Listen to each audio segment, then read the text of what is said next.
So I'm going to do a presentation about the Linux audio stack, as you can see over here. Just like Frank, I'm going to talk just a little bit about myself first. I think most of you already know who I am, but then again, there's a lot of people here that I'm just meeting for the first time. So over here, you can see my 3 most defining traits. When I'm working at Digica, usually I have a steady stream of input of heavy metal music into my ears, and hopefully equally steady stream of output of source code from my fingers. That's actually my official title on Slack. I'm a converter of heavy metal music into source code. And when I'm not working, I like to play a lot of games. I'm playing Diablo 2 nowadays. I have a bunch more games installed. I'm way into the Shantae series. I'm also working my way through Resident Evil 7. I haven't even gotten to 8 yet. Aside from that, I also play the guitar in a heavy metal band. We recently, earlier this year, we released our first EP, and I used Linux to record it.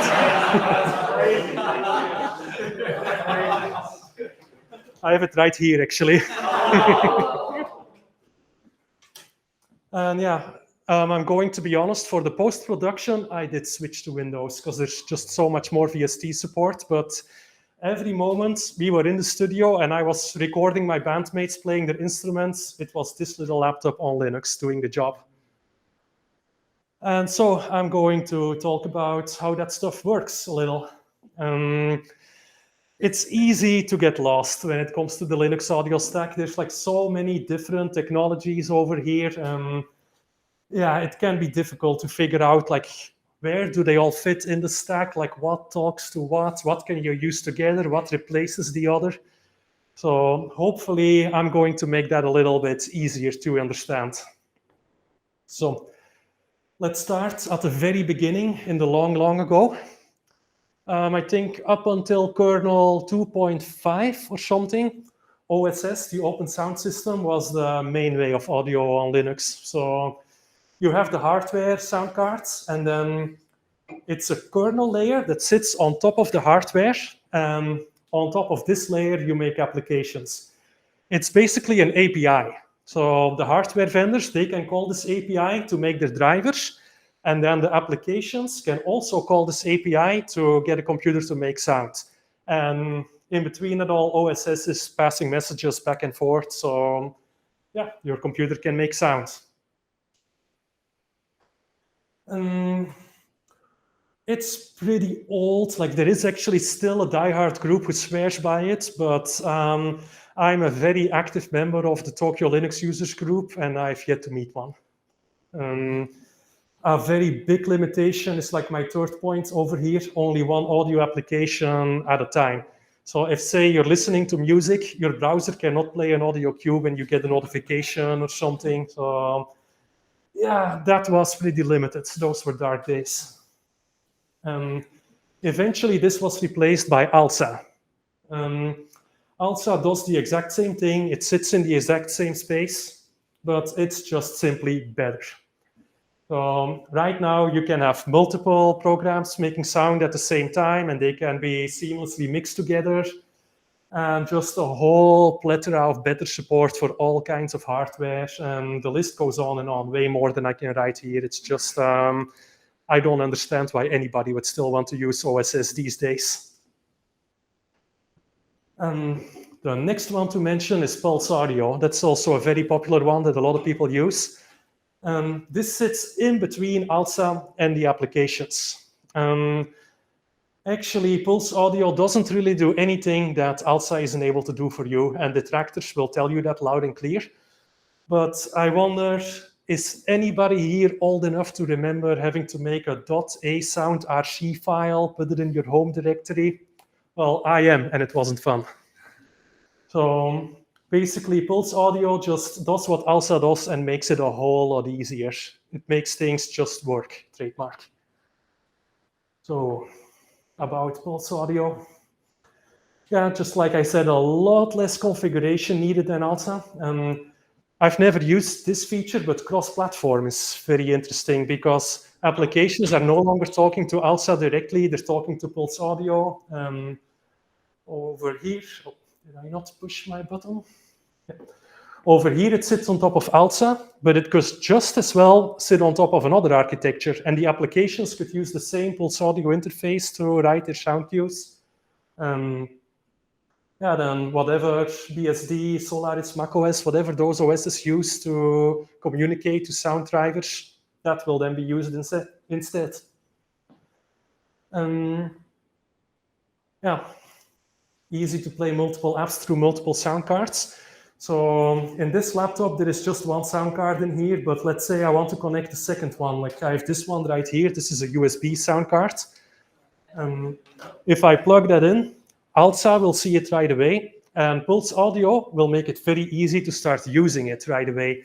You have a nice GUI where you can say, like, now I want to output through this sound card, now through this one, and you can capture from multiple ones as well.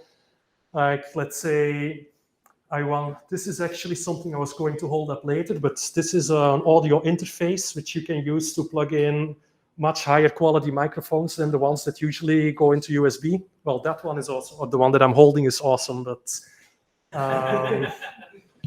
yeah, I think you know what I mean. This is more like XLR cables, what audio professionals tend to use. And you could say you want to record music from here. Like I could plug my electric guitar in here, and if at the same time I want to also say something in a microphone that I just plug into USB, Pulse will make that a lot simpler than ALSA does. Jack, that's another one. This one is a replacement for Pulse Audio. It's actually aimed at audio professionals. And I remember when I had just joined, yeah, Keanu is showing an XLR cable from behind the microphone. Yeah, that'll plug into one of these. But yeah, when I had first joined Digica and I was just talking to the guys a bit after work, and I mentioned Jack, and actually, Richard, you started laughing at me. You're like, haha, we are just the peasants using Pulse Audio. Like, if we were smarter, we would all use Jack. No, that's not how it works. Pulse and Jack are not competing. They both fulfill different needs. So Pulse is for day-to-day use. If you just want to watch YouTube or you want to like talk to your friends on Zoom, Skype, I don't know, then Pulse Audio makes all of that very easy. That's what you're going to want. Jack is actually for when you want to use one of these. If you want to do professional level audio production, then you want to use Jack. So, for example, with Jack, you get really low latency. So, if I'm recording from my guitar, I don't want to play a note and have it show up, let's say, 200 milliseconds later. Like, that would just be really annoying and near impossible to get a good take recorded. So really low latency. The input immediately shows up in the kernel and in your audio production software. Full control of audio routing, that's a really awesome one too. So let's say I have a drum machine running somewhere and then I have my audio workstation somewhere else. I can say, I want this drum machine to output in this track over here. Or let's say the different parts of the drum kit. I have a track for the kick, a track for the snare, for the cymbals. Then I can route all of that separately, thanks to Jack. The one thing you cannot do with Jack is using multiple sound cards. You pick only one and you use just that one for your whole project. The reason why, as said by the Jack development team, is because sound cards have internal clocks. So basically, another thing you can do in Jack, you can make different programs synchronize with each other. So I can set up my audio workstation as the Jack master and the drum machine as the Jack slave, kind of like all of us over here. I can set the beats per minute, and I can change meters, I can change tempos through the course of a song. And if I hit play, the drum machine will synchronize exactly with the song in my audio workstation. To make sure they are exactly synchronized, they need to have just one audio interface, and use that audio interface as internal clock. And they are not willing to go through all the complications to try and make multiple audio interfaces play well with each other, which as a programmer, I can definitely understand. It sounds like a pain. And then the final one is actually people going through that pain. So Pipewire, it's a brand new audio server. Oh yeah, I forgot to mention actually, like pieces of software that sit here on top of ALSA, and in between the applications, they're called audio servers. And this is a brand new one. It's being developed by Red Hat. And this one is actually a drop-in replacement for both for both Pulse Audio and Jack. I thought I had another slide in between. We'll get back to my guitar lessons later. Oh yeah, here it is. I accidentally clicked twice, apparently. So it's compatible with both of those. And actually on my work laptop at Digicam, I have been using Pipewire for I don't know how many months already. It's been working just fine. Like all the Pulse Audio applications are interfacing with it just fine, and it's working, no problem. It has the same low latency and the full control over routing that Jack also has, but it has the multiple sound cards that Jack doesn't have. How they solve this clock issue, I have no idea. I haven't tried using it for anything like that yet, but if I ever have a chance to meet the developers, that's definitely the first thing I'm going to ask them about. And what I have been using it for, there was a little spoiler just now, but my guitar lessons. So I used to take in-person guitar lessons every 2 weeks, but then a certain pandemic happened. And my teacher and I immediately moved them online. And in the beginning, I was actually using this and a couple of other things to Frankenstein together a setup to make it work. And it worked, but it was very annoying and the sound quality was terrible. Basically, the problem I was trying to solve is I wanted to get my guitar sound, the sound of a drum machine that I'm running, and my voice all audible to my teacher at the same time. So with Pipewire, I'm going to open this in a new tab, I hope. There we go. Okay, so this little cube over here, THR10, that's actually my guitar amplifier, which plugs into USB. I have 2 capture channels here. That's a stereo image of my guitar sound, like left and right. It goes into here, Jack mixers, guitar left and right. And this cube over here, that's my computer's internal sound card. And so from the capture, I have a line going into voice. That's just my microphone, which I would have on my face when I'm practicing guitar. And then over here, the monitor, that's the sound I can hear from my speakers. And that I'm again sending into this Jack mixer, into PC audio left and right. And the output of Jack mixer, I'm sending into Zoom input so my teacher can hear this. And if we go to the left, okay, my computer is pretty slow because I'm sharing my screen. And then scroll down. This is the Jack mixer that I was talking about. So here I have my guitar signal, my voice, my PC audio, and I can control the volume separately from each other. And then I can also control the volume of this mix. And the best part of it all is I am not hearing these channels. My teacher is hearing them. So I can set up the volume to exactly where I like it in my own headphones. And then when my teacher goes like, hey, your guitar is too low compared to the drum machine, can you turn it up? Then I can do this here without my own volume changing, which is really awesome. My teacher has been telling me that audio quality was great. He could hear like all the nuances, and he said I had such beautiful reverb on my guitar. Yeah, then up here I have a drum machine. And actually both this drum machine and the mixer and this thing over here, these are actually not Pipewire applications. These are Jack applications, which is really awesome because they just work. Like when I want to use the Jack feature of routing my audio like this, I can do it, no problem. Like it just works in Pipewire without having to make any changes. And yeah, this has been really a pleasure to use. But there's a downside too. Let me get back to my presentation here. Okay. So when I tried using my digital audio workstation, it just didn't work. It was on for a bit and then it crashed.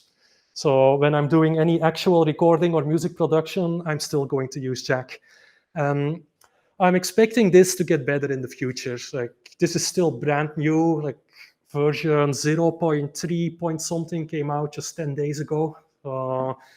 I'm sure they are going to improve this and eventually it's going to just work, but right now I'm not quite there yet.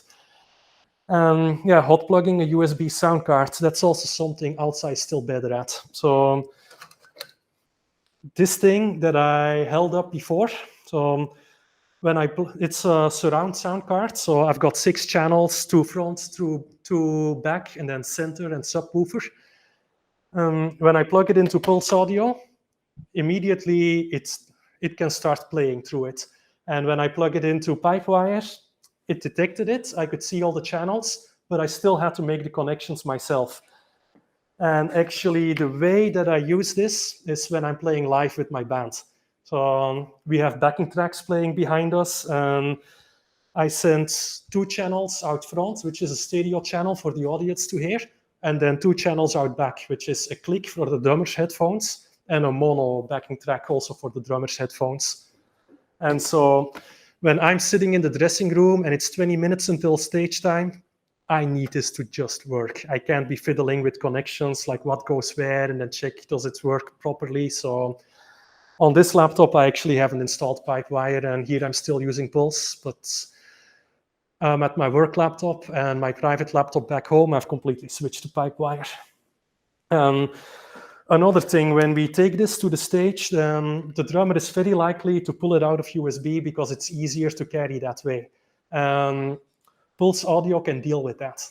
If I say, like, okay, this program needs to output out here, then not only are the channels directly in the right place, also it remembers. So the guy can just plug it back in and immediately Pulse is like, okay, I remember this thing. This application needs to output here. And we're ready to get going. The drummer does not have to call me over and say, like, hey, this doesn't work, while I'm actually busy setting up my own gear. So yeah, those are some limitations of Pipewire. And I think that concludes my presentation. So are there any questions? Yeah? So I think you mentioned, like, there are some purists Yeah. that don't like Pulse Audio. And I think... Oh, I said Alsa. Oh, yeah. But there are that don't like Pulse either, yeah. Okay. So what I was going to ask is, what are the advantages of just communicating with Alsa directly instead of using like Pipewire or Pulse Audio? I guess less overhead. Yeah. Is that it? I haven't really asked any of them, so they may have more about it to say, but what I can think of the top of my head is more control and less overhead. And in exchange, you have to really know what you're doing. Yeah. And Minchi, you had something? You might get the part how the guitar send this signal into your computer digitally when you're having the guitar lesson. Is it analog to digital, some kind of signal? Yeah, how do you connect your amp to your computer? Yeah, it's just USB actually. Oh. Actually, I don't know why I'm picking up the slide because it doesn't show it in here, but yeah, I just have a guitar amplifier that I can plug into USB at home. And it gives me 4 channels, like 2 of them are my guitar with all the effects on it and the distortion left and right. And then 2, which is just my guitar signal direct, left and right, without anything done to it. Maybe I'm not quite familiar with guitars, so it's a digital guitar. Well, it's an electric guitar. Electric. Yeah. It has digital. It does, yeah. Digital. So guitar amps generally are analog devices using vacuum tubes. But recently, well, for the last couple of years, digital amps have gotten really, really good at mimicking those analog amps. And so actually, I haven't used an analog amp in forever now. And I've got 2 digital amps at home, one for home use and one for gigging with. So, and they work really well. You mean nowadays people use Oh no, people still use analog amps. There's people who really love them. They're really expensive. They are, the digital ones are too, but the thing about analog amps is they're less predictable. Like when a vacuum tube heats up, it's going to like round off the signal really nice, while solid state tends to just clip it. And when you use a digital amp, they try to mimic this rounding of the analog amp. And also, the sound of an analog amp is always a little different, like depending on the exact voltage or even the humidity in the room. And guitarists, they like that. They feel like it's attitude. And any digital amp is always trying to mimic it. And recently, they've been getting really good at it. Yeah. Nigel, yeah? Yeah, so you mentioned that one of the advantages of Jack was like low latency. Yeah. How's the latency on Pipewire? It's also very low. I haven't really compared them, but it should be about the same. I see, but so I guess you don't really notice if you were to plug in headphones and plug your guitar into headphones, like you wouldn't notice any. Well, I plug my headphones directly into my guitar amp, so the computer's not even in the equation. Fair enough. Any other questions? Yeah, just Yeah. a final thing, like, would you recommend Pipewire over Pulse Audio for like general meeting at this time? I mean, my experience is they're equally good at it. Yeah, just whichever you prefer. If it works for you, it works. I only got into Pipewire because I wanted a solution for my guitar lessons. Since it just worked, I kept using it and never went back to Pulse. Anybody else? Okay, then I guess we're done. Thank you for your attention.